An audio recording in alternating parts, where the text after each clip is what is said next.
Today I'd like to introduce to you our friend, Susan Montee.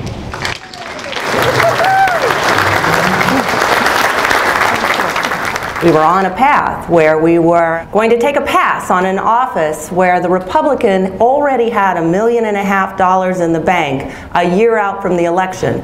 If we had let him go unopposed, he could have spent money against all of our races and still had enough to have a leg up for the governor's race in 2016. And that was a scenario that I just couldn't live with. So I stepped down as chair of the party and became a candidate for lieutenant governor. But I did not throw myself on the sword. I actually saw a path to victory. And I know how important the lieutenant governor's office is. Because the lieutenant governor's primary responsibility is to be ready to be governor should the need arise. And so when we look at our candidates for lieutenant governor, we need to look at them with the same seriousness that we look at the top of the ticket. And I am the only candidate of all three parties in this race that has the experience to lead from day one. But I also have the strength in the office's specific duties. I've shown in the auditor's office that I have an understanding of the protections necessary for our senior citizens. And there is no better advocate for Veterans Affairs. I come from a military family. My dad was a career Marine missing in action in Vietnam. And I will work tirelessly to make sure that all of the veterans and their families get everything they earn and deserve, the way that I did, because I went to college on the GI Bill. But things changed in the lieutenant governor's race. The guy with all the money dropped out of the race and bought a bank, and so all of a sudden people saw this as winnable. But that's a good thing.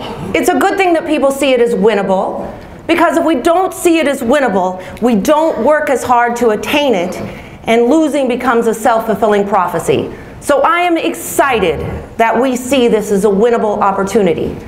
But winnable does not mean easy. It means that we need to be working for this right now, today, not 4 months from now, if we want to make this happen, especially in a climate where one of the Republican opponents is taking his checks in $250,000 increments.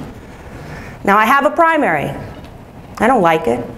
I know that you guys don't like to be involved in primaries. None of us do. And people that are involved in this primary are our friends. But this is not a popularity contest. I am not running for prom queen, and I wouldn't be in this race if I didn't know that I was the best candidate with the best chance to win in November. And I will win the primary. Polls have me 25 points up, and I'm top of the ballot. But it isn't about the primary, it's about November. And we can win this if we start working now. So I need your support. I need it today. I'm here to ask for it. I want you to help me right now. And I know that together, if we start now, we can win this in November. So thank you all so very, very much.